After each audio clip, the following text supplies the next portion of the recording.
Dr. Marcella said, I think you guys have my email. So if you have any questions, if I couldn't address any question that you had during the meeting, feel free to contact me, okay? I'll be happy to help you in any way I can, okay? Okay, so for this talk here today, what I would like you to learn at the end of the talk is formulate a sensible list of differential diagnoses for dogs that present with inflammatory alopecia. So see what are the facts in the history and clinical signs that can help you to the diagnosis and also how to prioritize that list of differentials. And the tests that you have to do to try to get to the specific diagnosis of the disease. Okay, now, what is alopecia? It's absence or loss of hair in areas of the body where hair should be present, right? So, based on Dr. Marcella's talk, I will quiz you. What do you think the dog here, and then I'll mention something else, has? Most likely. Yes. I will be, again, I'm not giving any history here, but I'm just looking at the dog, non-inflammatory alopecia, trunk, Pomeranian.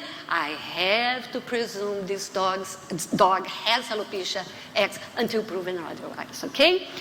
But again, a lot of owners buy certain breed of dogs because of the hair coat that they have. And this is a classical example. Look at this beautiful Pomeranian, and these dogs can develop alopecia. In this case, it's an alopecia that you don't have a lot to do for these dogs. So it's very frustrating. But the hair coat has other functions also in thermal regulation, right? It protects against sun damage. The bacteria in the hair coat contribute to the microbiome of the skin, okay? It is a mechanical barrier also. So there's quite a bit of value to the hair coat. So broadly speaking, we classify alopecias in inflammatory and non-inflammatory alopecia. So we won't talk about non-inflammatory alopecias because Dr. Marcella gave a very thorough lecture on that. So for this talk, I divided the inflammatory alopecias in self-induced, infectious, and immune-mediated. There are other ways you can classify it, and this is not all-inclusive. It would be impossible for me to include all kinds of inflammatory alopecia in this lecture, because if you think about it, inflammatory skin disease often will progress at one point during the course of the disease to some degree of alopecia. It can be, again, due to different causes. And so then if the main complaint, and it started with itching, then consider allergic skin diseases and pruritic parasitic skin diseases. I included here scabies, chelatioleusis. Do you have chelatioleusis here? Good. Well, yeah. A good, you know, so not for the patient, but lice. Okay, infectious, then those are the infectious diseases that affect the hair follicles, so bacterial folliculitis, demodicosis, dermatophytosis, and Dr. Marcella often addressed that to you. And immune-mediated, which I should say immune-mediated / autoimmune, because the pemphigus is there too, so alopecia areata, dermatomyositis, pemphigus foliaceus, sebaceous adenitis, and rabies vaccine reaction. Those are the ones that, again, not all inclusive, but those are the ones I included for this lecture. So you have here 3 inflammatory alopecia skin diseases, and then what can we do to get to the diagnosis of this disease. So, and I use kind of a systematic approach there. So again, all this history, very helpful and important for the clinician, so very detailed history. Clinical signs, type of lesions and distribution of lesions, extremely important. And then when you have that information, you formulate a sensible list of differential diagnoses, and then you decide which tests you should do based on that prioritization of list. Let's talk about history. So within the history, I'm adding here some signalment also. Then breed is important, age of disease onset, presence of pruritus or not, sequence of events, contagion, very important, very helpful to the clinician, previous treatment and response. So breed, definitely, as you know, atopic dermatitis, there is a breed predilection for that, and I'm not including all the breeds here. This list can be quite extensive, and it can vary between geographic regions around the world because of the genetic pool of the breeds in those areas. But you can see terriers predominate.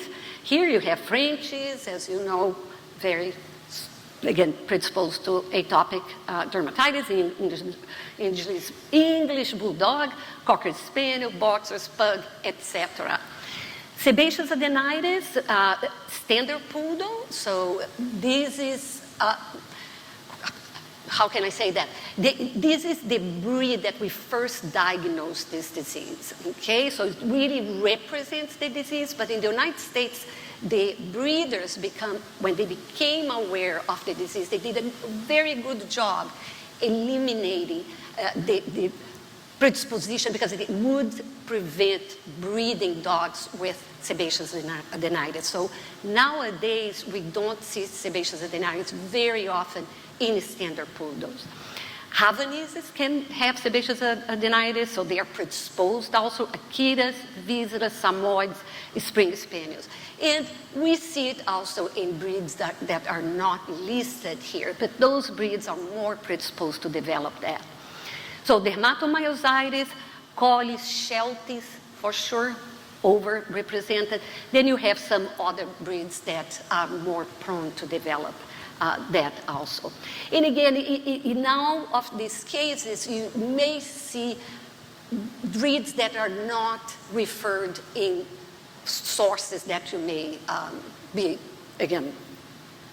read, okay, so books or lectures, just not to really say, okay, it's not that breed, I won't consider that disease, because the breed is one factor that is important that will help you get to that diagnosis, okay?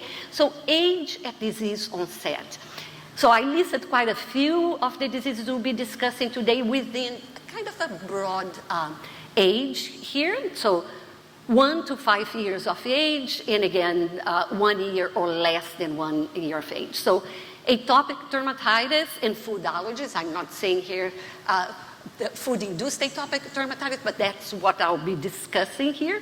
Flea bite allergies. And again, atopic dermatitis and food allergies is usually, again, 1 to 3 years of age, and we talked about food being outside that range, so less than 1 year or over 1 year of age. Dog with signs of atopic dermatitis, think more of food than environmentally induced. Flea bite allergies, I would say 2 to 5, most of the cases you are going to see. Demodicosis, again, more often we see juvenile onset to be 1 year of age or less than that. Dermatophytosis also more typically in young animals.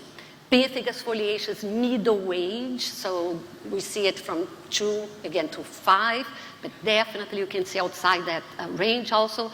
Dermatomyositis, young, less than 1 year of age. Sebaceous adenitis, again, it can be 2 to up to 7 years of age, okay? I put a 5 there, but most will be less than 5. So, as I said, these diseases can less commonly occur outside this age. And then the other the diseases will be discussed can be any age. So, I hope you always have this question when you're investigating the disease. Is the patient itchy? Okay, and how did it start? If it is, did it start with itching or not? Okay, so very important. So if pruritus is present, think of the pruritic, parasitic diseases, allergic diseases, and bacterial folliculitis, which can be pruritic, but may not always be pruritic, okay? Those two here, the parasitic, categories, definitely pruritus will be present, okay? Contagion, that can really help us too, to some extent, however. So, sarcoptic mange and cheilochellosis, those will be contagious among the animals in the house, and they are zoonotic also. People can have it. So the contagion is important if the owner, let's say you're suspicious of a parasitic skin disease, so if the owner say yes, other dogs, cats, male cheilochellosis, sarcoptic mange, it's less contagious in cats, but however they can have it from a dog. They have more notohydric mange. And so if the owner said yes, that's important for you. So it helps increase your index of suspicion of a parasitic pruritic skin disease that you know is contagious, okay? But if they say no, don't rule that out, okay? It's because of incubation period or that other animal in the household is not in close contact with the affected animal. Okay, just important to remember that. Now, sequence of events. I think this is quite helpful to the clinician. Unfortunately, not always owners can remember how the disease started. I always ask the question, but okay, just be mindful that not always they will remember how it did start.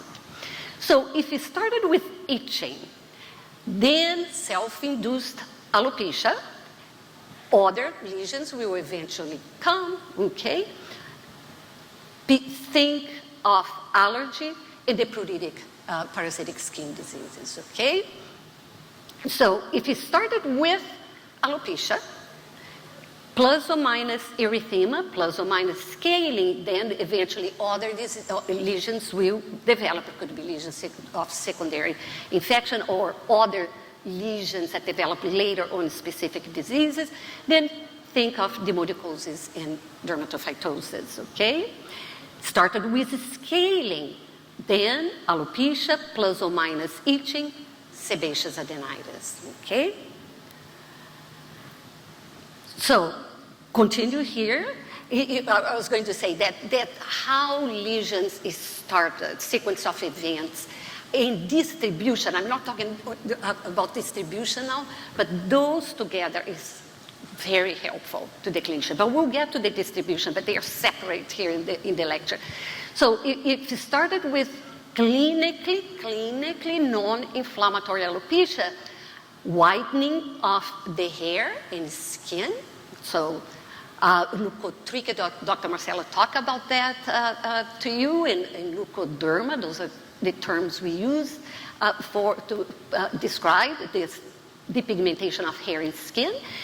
Plus or minus hyperpigmentation, think of alopecia areata. Started with focal alopecia, so in focal, just the area, but often multifocal alopecia, erythema, scaling, plus or minus muscle atrophy, because in mild cases of this disease, you may not see that muscle atrophy. Then other lesions can be, again, erosions, in this case, sometimes even ulcerations, dermatomyositis. Started with pustules, plus or minus itching, then rapidly evolved to crust. These pustules, in this case here, formed very superficially on the skin, ruptured easy, and then you may see predominantly crusting, pemphigus foliaceus, okay? I put it in a very easy way here, but again, not always the owners can provide you with this very valuable information, but investigate as much as you can, okay? Ask the right questions there, specific, and they may give you the information. So, this, pruritus response to glucocorticoids, okay? This can be also very helpful to you. And when I say that, it's a high anti-inflammatory dosage of oral short-acting glucocorticoids. I'm talking about prednisone or prednisolone, and usually for a dog, 1 mg per kg per day, okay? So good response. Itching, stop, okay, basically, or improve significantly, okay? 1 day, 2 days, allergic disease.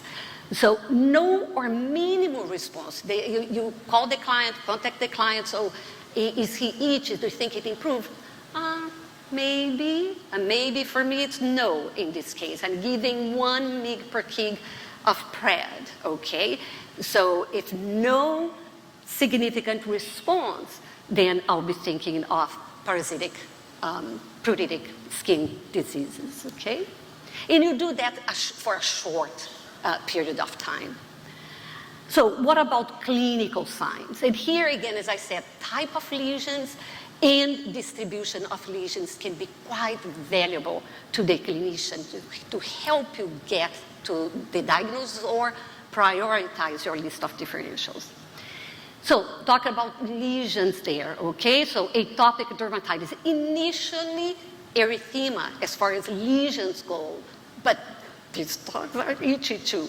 In this erythema, it's actually very subtle. Owners may not even notice that when it says the skin a little red. It may not present that as a concern at all. And then it becomes worse if other lesions develop. Then, again, they are itchy, right? So you haven't addressed that yet.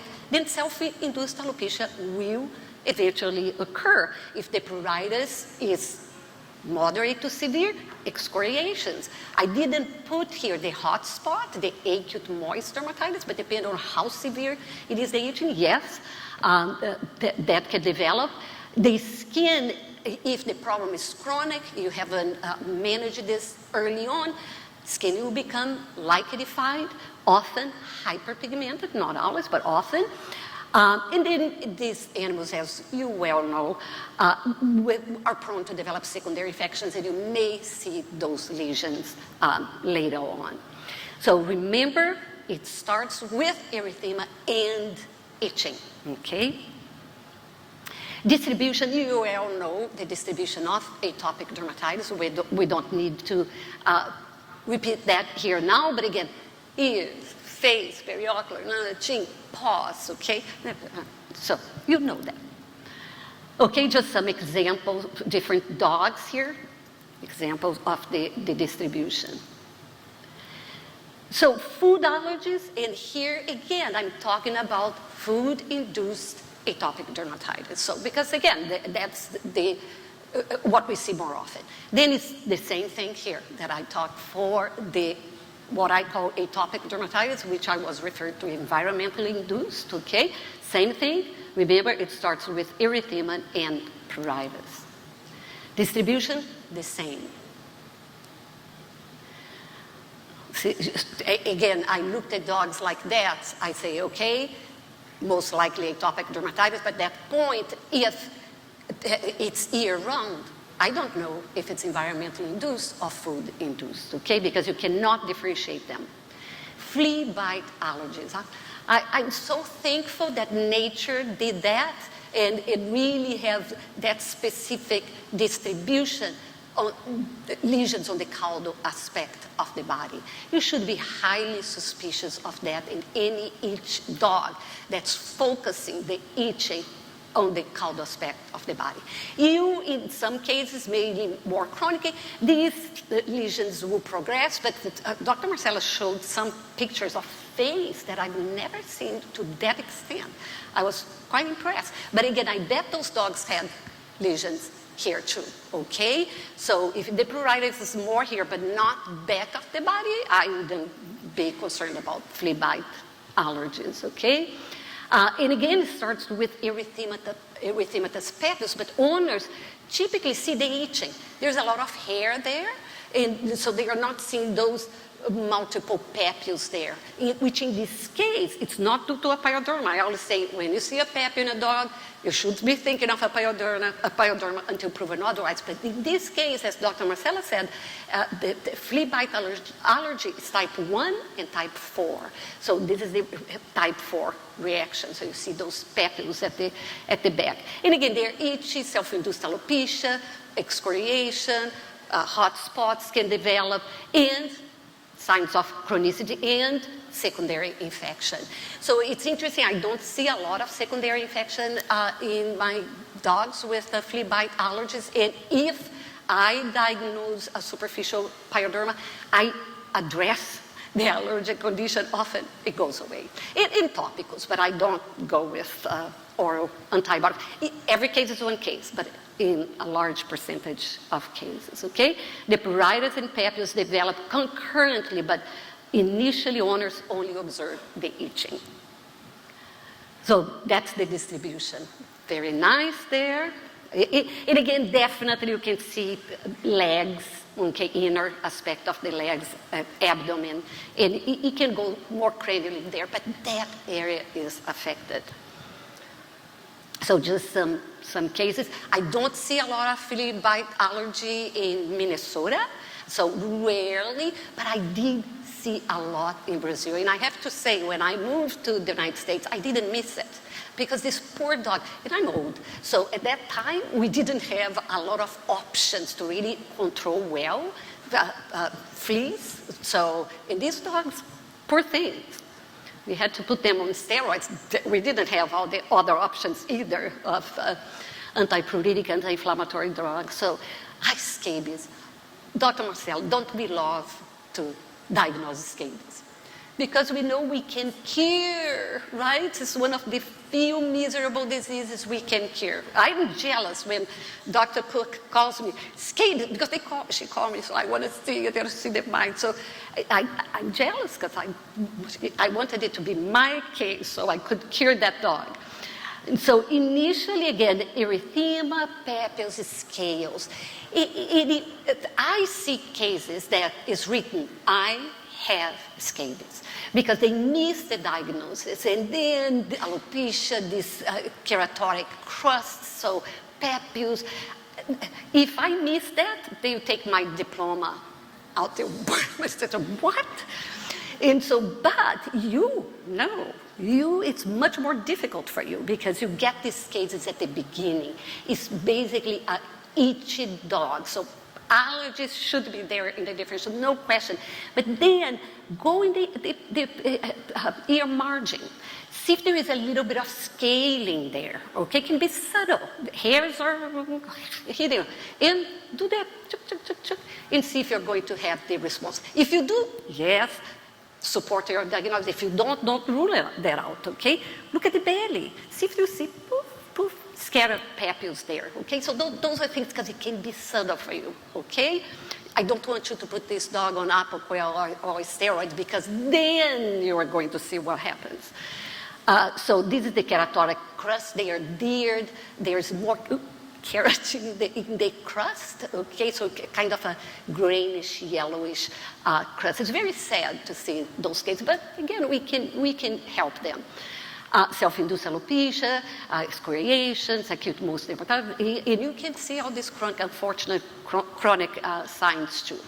So, erythema, papules, and scales develop concurrently with itching, but owners observe itching. Distribution, I tell the students, the sarcoptic mange dance. Ears, okay, ear margins, they started and it progresses.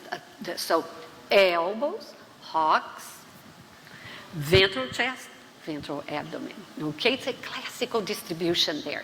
And again, in not all dogs, all these areas will be affected, but most cases you will have the signs that will hopefully make you highly suspicious of that, at least at one point. Okay?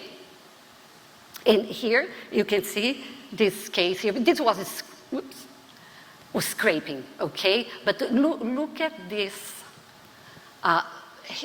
area here, this alopecia, you see this light gray, yellowish keratotic crusts. They're adhered, so mites are happy there, okay? Look at the multiple papules on the abdomen, elbows. I don't see, rarely, okay, an atopic dog food allergic or environmental, scratch the elbow, okay, or hawks. So that increases your index of suspicion for scabies. And again, hard to find mites, right? We all know that. We find mites more easily than I think the general practitioners. Why? Because a lot of our patients are on glucocorticoid, okay? So then the mites increase in number, and we find most of the time very easily, okay? Remember that distribution. K-Leishmania, and it's good to know that you have that here also. We see it in a fair amount of cases in Minnesota. I know some other states in the United States don't see it as often, but initially excessive scaling, erythema, and scattered papules. Papules are very scattered. I look for them because I love to scrape them. It increases my index of my chance to find the mites, because they are not that easy either to find. So later, again, self-induced alopecia, excoriation. Distribution is dorsal, okay? So trunk, it can progress to the neck. I didn't have a picture here to really describe that distribution. And I saw a very severe case, so chronic case, that even the head was affected, including the ear, okay? So scales are the predominant finding in erythema, and they are itchy, okay? So here, and this dog had it quite severe. You see the skin is quite erythema in large scales, okay? Owners observe itching and plus or minus scaling at the beginning. So it is contagious, so a dog can give it to a cat in the household. Even rabbits have it. You can give it to the cat and the dog, and it is zoonotic. So K-Leishmania is in people, it's itchier than scabies from the dog, okay? So Demodex, you see Demodex a lot, so, and you know that the types of lesions and distribution, again, initially spontaneous alopecia, right? It may start with just that hypotrichotic area that evolves to alopecia and erythema. Then later, papules associated with the follicles, it can evolve to pustules, as Dr. Marcella emphasized multiple times, comedones, okay? And then if that follicle ruptures, furunculosis, hemorrhagic bullae associated with that follicle, and then as the bulla is, ruptures, draining tract establishes, and you see that serous sanguineous exudate. Then the exudate dries, form crusts, and the skin can hyperpigment. Look at the nice comedones there. And this dog had pustules there, these areas that are dark areas of draining tract. And look at this poor dog. Nobody scraped that dog for more than 1 year. So Demodex, okay? He smelled, we entered the room, a colleague of mine had this case, but I saw the dog, you entered the room, it smelled demodicosis. And I think a few of you know that smell, okay? Okay, what else here? God, I have to keep going. So you know the distribution. The classical periocular, muzzle, chin, and paws. And the disease will progress, and so we have generalized demodicosis, as you well know. So dermatophytosis, annular to patchy to diffuse alopecia. One thing that helps and often you see is that the alopecia is well demarcated, okay? So you see various degrees of erythema, scales, crusty can be present mainly when you have a deep dermatophytosis with furunculosis, follicular papules, plus or minus pustules, again, if follicles rupture, infected follicles, hair in the follicles rupture, then you have what we call carry-on. Okay, face, pinna, paws, tails, and other areas. But you can see in this dog here, the well-demarcated area of alopecia, significant erythema, scales and crusting there. Superficial pyoderma, you know this. Okay, so I won't spend time, otherwise I cannot finish, but the distribution is important and helpful to you, because we have other pustular diseases that's not primarily infectious, caused by bacteria, pemphigus, right? So it's probably the most common one that you're going to see. And pyoderma typically spares the head, okay, and the paws. And again, those are areas that are often affected in pemphigus foliaceus. So that's a good hint for you, something to remember, okay? So alopecia areata, I don't think you're going to see this disease very often, but you may see it, okay? So visually, these dogs have non-inflammatory, again, the alopecia is spontaneous, okay? But the skin doesn't look clinically inflamed, okay? Because what happens is deep in the dermis, okay? It's in the follicle and it's in the bulb of the follicle, which is deep. Skin hyperpigmentation can occur, but also depigmentation of the hair and the skin in these cases, okay? Okay. Mm-hmm. So distribution, often the head is affected, okay? So periocular area, muzzle, chin, pinna can be affected. And again, other parts of the body can also be affected. Okay, dermatomyositis, Dr. Marcella talked about that. So just showing a case, a couple of pictures there for you to refresh your memory. So spontaneous alopecia, remember this disease, it's over, Shelties and Collies are overrepresented for this disease, and it starts early on. They are younger than 1 year of age, okay? So again, it's spontaneous alopecia, you see erythema, scaling, the skin can have areas of hyperpigmentation and depigmentation, okay? Crusting can be present, vesicles, but they unfortunately rare, so I rarely see a vesicle in these cases. Erosions to ulcerations, mainly on the extremities, in areas of friction, as you are seeing here, eroded areas.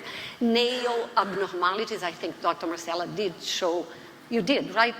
A case with nail abnormalities in these cases, and myositis, inflammation. That's why we call dermatomyositis. That is affecting the skin, inflame the skin and muscle. Okay, young, and again, look at this dog. They are less than when I would scrape. I want to make sure this dog doesn't has dermatosis, and I will consider dermatophytosis in my list of differentials also. Okay. One thing, did I say lesions? Okay, because the distribution, so periocular area, muzzle, tip of the ears, okay, tip of the tail, it's affected. It's a hint for you. So digits, and then carpal and tarsal areas. So distribution of lesions tend to coincide with areas of mechanical trauma. So rabies vaccine reaction. Here I'm just talking about a very localized presentation of rabies vaccine reaction, okay?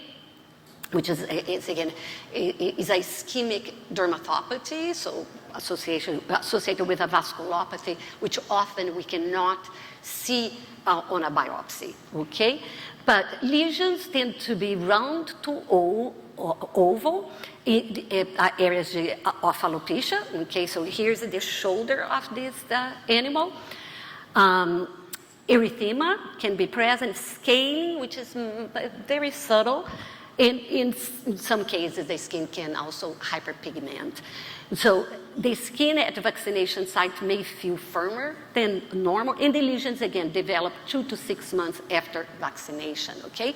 And rabies vaccine can cause generalized ischemic disease, okay? But here I'm talking about just at sites of infection. Now, in the United States, because of the lymphosarcoma associated with the vaccine, the rule, probably that's what you're all doing, it's the thigh. And so, and then we're seeing those lesions when we see in the thigh. And smaller breeds are definitely, I didn't see that in larger breeds, so it's smaller breeds that you're going to see it. And sometimes it's an incidental finding if the dog has long hairs, because the long hair just hides those lesions, and then you find it when you're doing a very thorough physical examination, okay? And here it's very classical, okay? So withers, it's areas of vaccination, okay? And again, small breeds are overrepresented. Come on. Okay. Pemphigus foliaceus. Dr. Marcelo talked about that very thoroughly, so I won't spend too much time. But again, pustules are the initial lesions. They develop very superficial, just underneath the stratum corneum. Then they rupture, okay, very easily. And you're going to see primarily crusts in these cases. Alopecia, definitely you can see epidermal collar. It can mimic superficial pyoderma, okay? And erosions, when you remove those crusts, then you can see a shallow erosion. I don't know if I can say shallow erosion, but yes. So you see the gorgeous pustules there. No, I have to keep going. Okay, in contrast to superficial pyoderma, the face and paws are often affected. That's a hint for you, okay? We keep going here. So diagnostic tests, there are many that you can do, but you are going to select them based on how you rank or prioritize your list of differentials. So hopefully with the history, signalment, history, in clinical signs, you're able to formulate a sensible list of differential diagnoses. So just a couple of cases. This is Marvin, okay? So look at Marvin there. I think I'll show you again. What are your differentials? I'm not giving you any history, okay? Now I want to just say you open, you are in the office, the dog is there, you open the room, look at the dog and say, oh, could be this. Sometimes we're completely wrong, okay, after we gather more information. But I want you to look at this dog and say, based on the lesions in distribution, what do you think? What would be your differentials, okay? You can see the face, periocular area, there is hyperpigmentation, the skin seems thicker than normal, erythema, the pinna, look at the pinna, alopecia there, lateral aspect of the trunk. I was going to say something, but I won't. Then you see areas in the leg also. Did you formulate your list? Excellent. Anybody else? Demodex, great. Anybody else? What? Did I hear atopy or atopic dermatitis? No. He can be one too. So let's see. See what I put. Demodicosis, okay. Scabies, and atopic dermatitis. Okay, now you need more information, okay? So let's see. 2 years of age, male, mixed breed. Started 8 months ago with itching. Then skin lesions developed and progressed. Tried over-the-counter antihistamine, didn't do anything, and medicated bath. The veterinarian prescribed prednisolone at 1 milligram per kilogram per day for 2 weeks, but the itching did not improve significantly. So the cat and people in the household are not affected. Now, what do you think? What? So I heard somebody saying sarcoptic mange, and why did you think? Started with itching.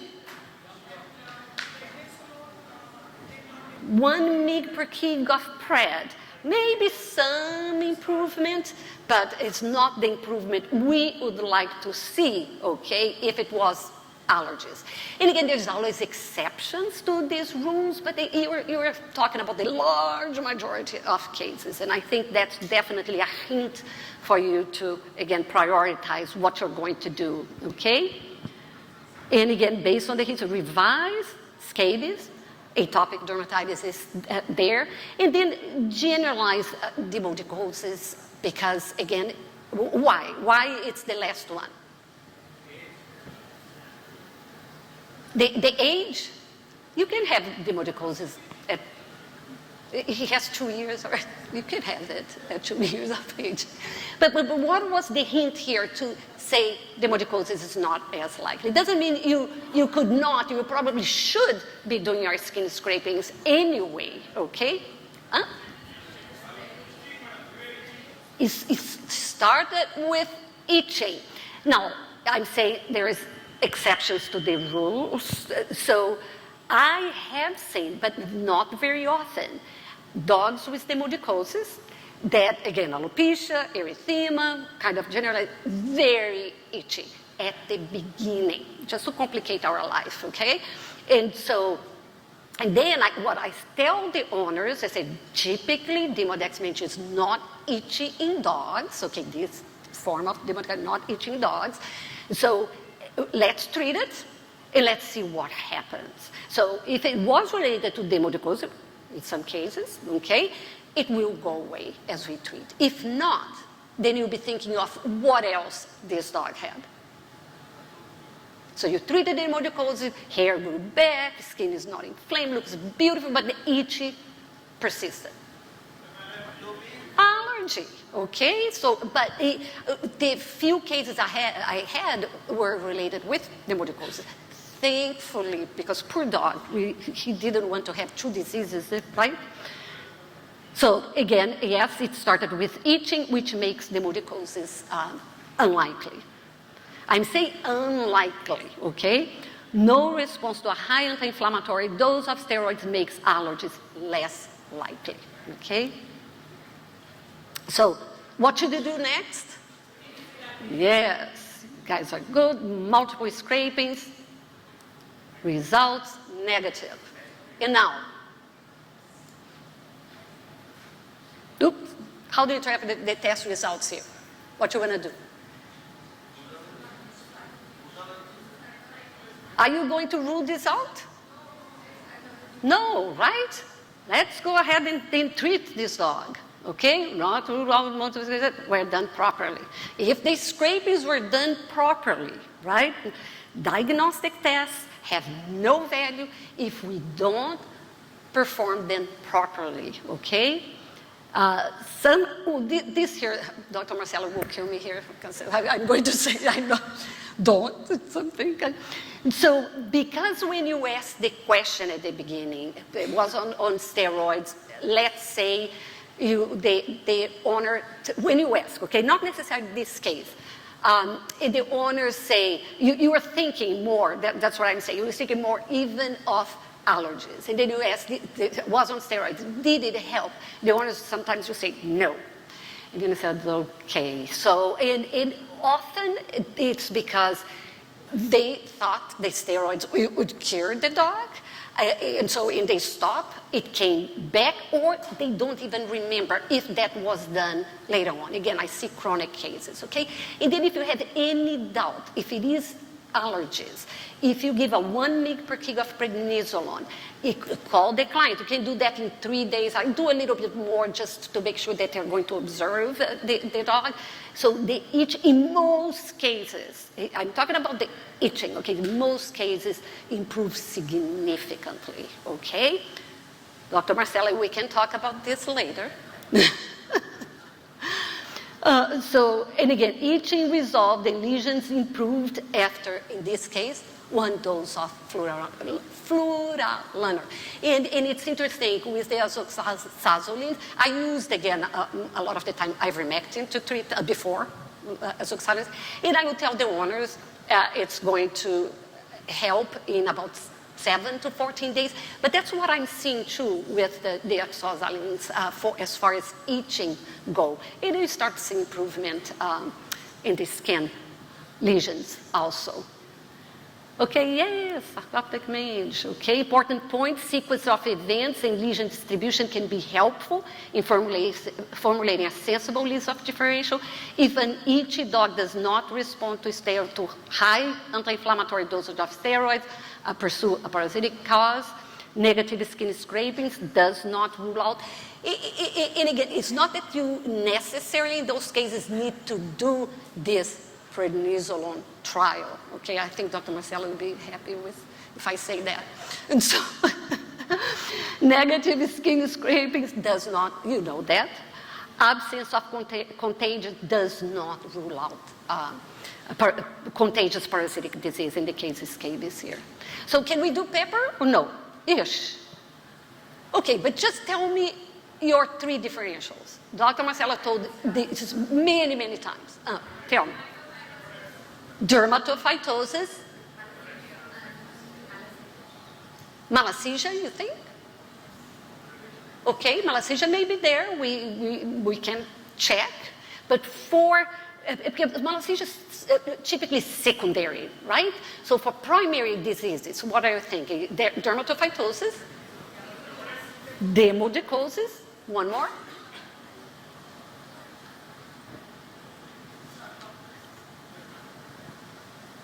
I'm not giving you much history here, right? But one more. It's the main three differentials when you're seeing these round to oval areas of alopecia. You have some other lesions there.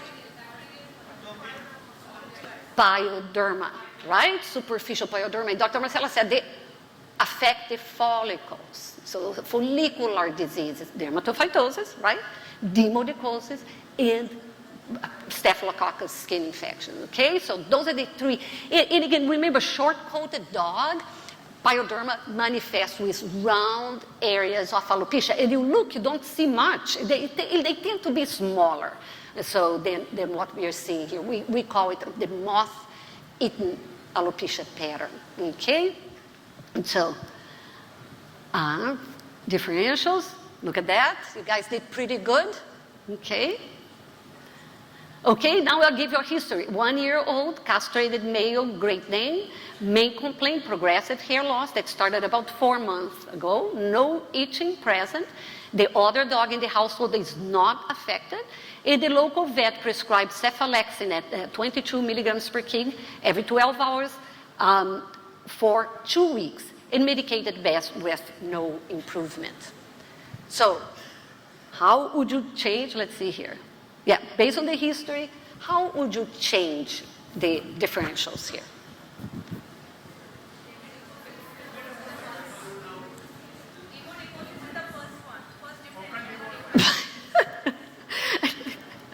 So which one? Tell me again. Demodicosis, first one. Let's see. Yes, look at that. And why did you think demodicosis? Okay. The age, the dermatophytosis, they can overlap the age there, right? Okay.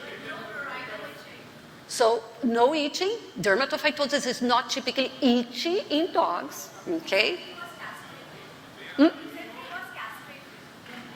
See, if he was castrated, in the United States probably. So I don't know that information, but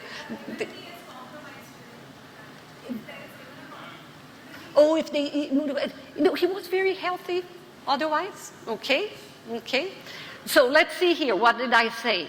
No response to antibiotics given in the right dosage interval. So it wasn't responsive, it doesn't seem it will completely resolve during that period of time, makes it less likely. I had a hard time deciding how I'm going to do this change based on the history that I gave you. And no indication of contagion. I'm telling you all the time, if no contagion, don't rule that out. But no indication, just reduces less, okay?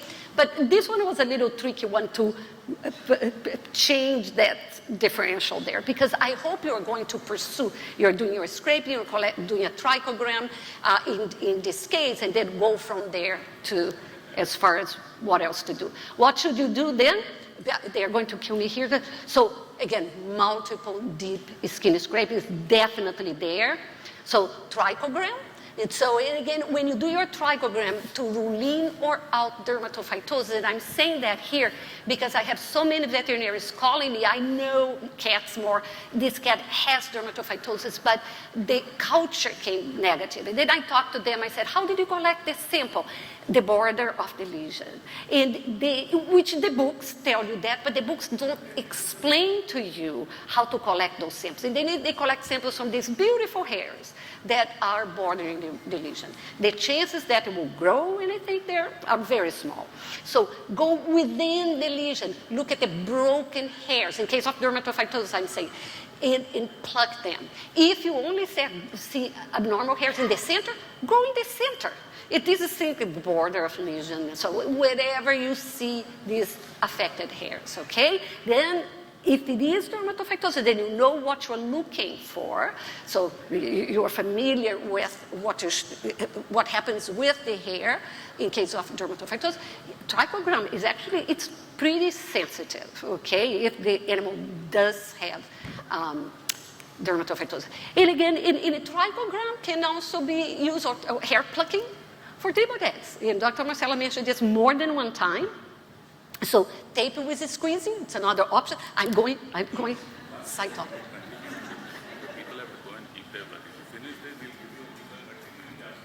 Okay, but that's, okay. Fungal, you said I have to stop now. Okay. Okay, so just again, and again, I put the fungal culture with ETM last, because again, we may not need to go that far. It's just one thing he's going to give. It was Demodex, you guys got it? It's just, again, hair plucking for trichoscopy and acetate tape test can be methods used to diagnose dermatitis. They are not as sensitive as the skin scraping, but those are, I'm very happy that they mentioned and published that, because areas that are hard to scrape. Dogs hate that you touch their paws or the face. Imagine you scraping a face of a dog with dermatitis. You can cut them. And so, because I don't like the spatulas as much. I like the blade. And so, but it's just to keep that in mind. I think I have to go. But you got it, okay? Just scared. So, and he responded to, I think I gave Bravecto too. Yeah, that's the end. Okay? Demodex. Okay? Okay.